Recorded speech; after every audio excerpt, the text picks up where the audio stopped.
All right, Barakatha Yahweh, Barakatha Yahweh Shai, Barakatha Yahweh, Barakatha Yahweh Shai, Barakatha Yahweh, Barakatha Yahweh Shai. By Hashem Rachah Kudash, I want to give double honor to our elder apostles and elder bishops of Great Millstone who rule well.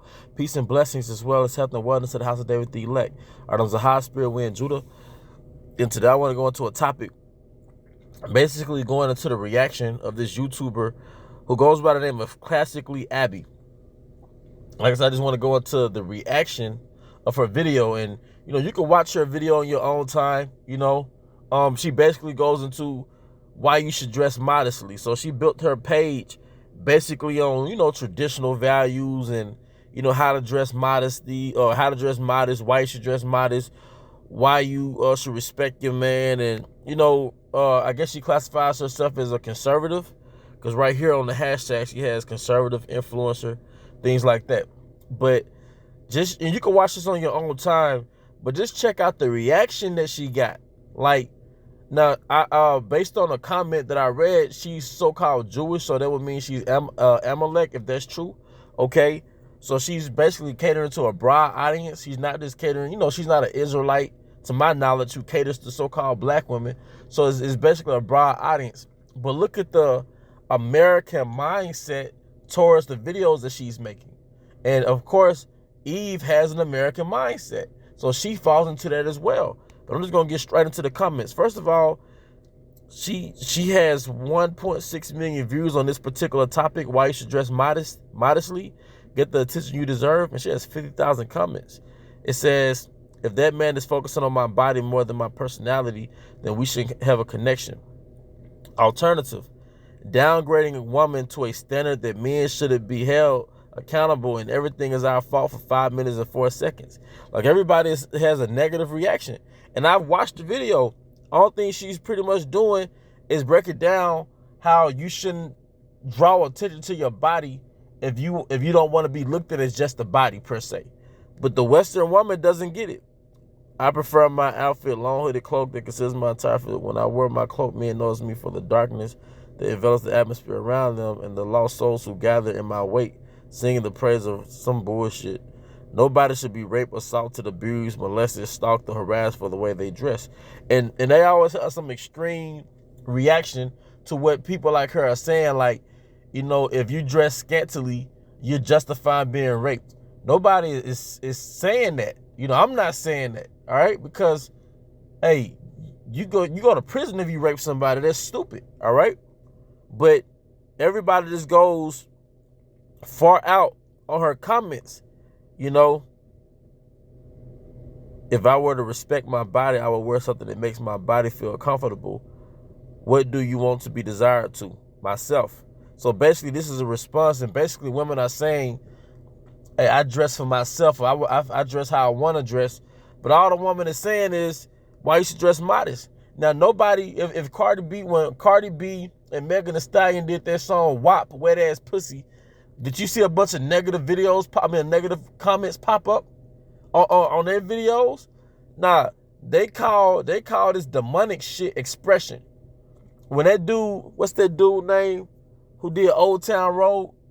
I can't think of his name right now. When he did that video when he was twerking on Satan, all right, they called that expression, all right? And women justified that madness, man.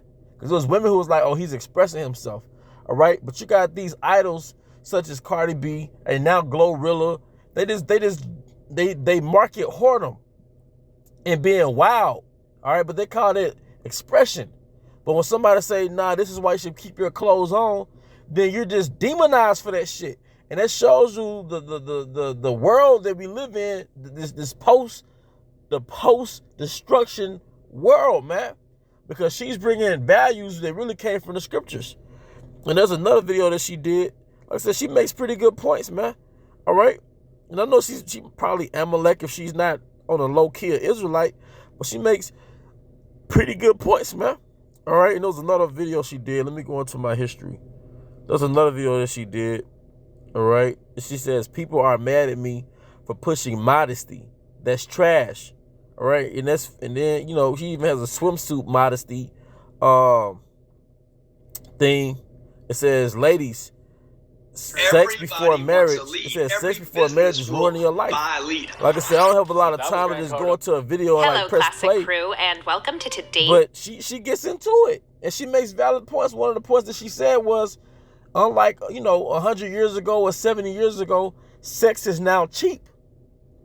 And she said that sexual revolution doesn't empower women. See, women think they're empowered through that freedom to have sex before so-called marriage, but really you're empowering the men to smash you without any type of commitment, to smash you without giving you any type of stability.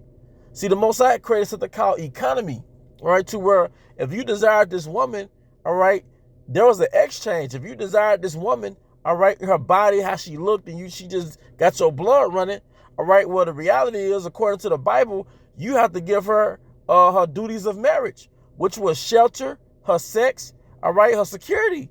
So even in this side, in traditional America, 100 years ago, the average woman was expected to be a virgin to get her, before she was expected to be a virgin before she got so-called married. But there was an exchange. The exchange was her stability. You gave her stability. You gave her security because you took that from her father, who gave her that stability and that security. In exchange, she was a helpmeet that nourished up your children. See, that was called economy. But then it came up with something called birth control and made it global or mainstream, to where they disassociated sex with building a family.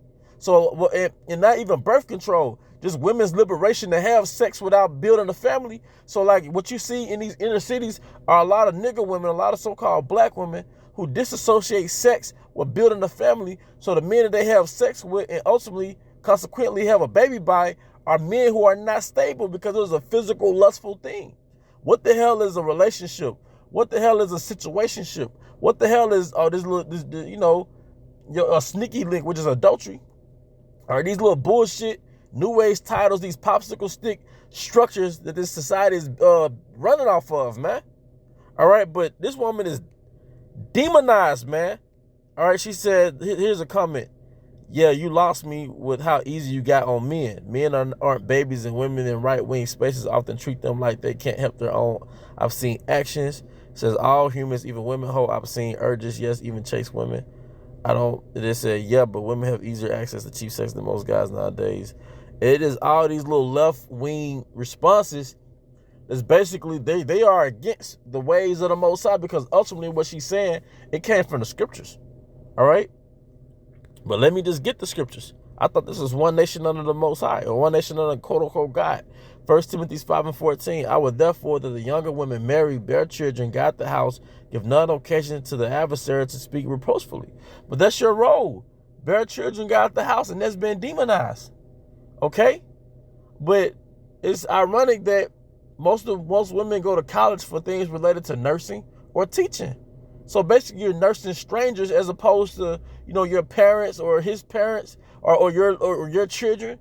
Or basically you're teaching other people's children as opposed to your children. But with that, I hope you brothers will edify. To the next time, shalom.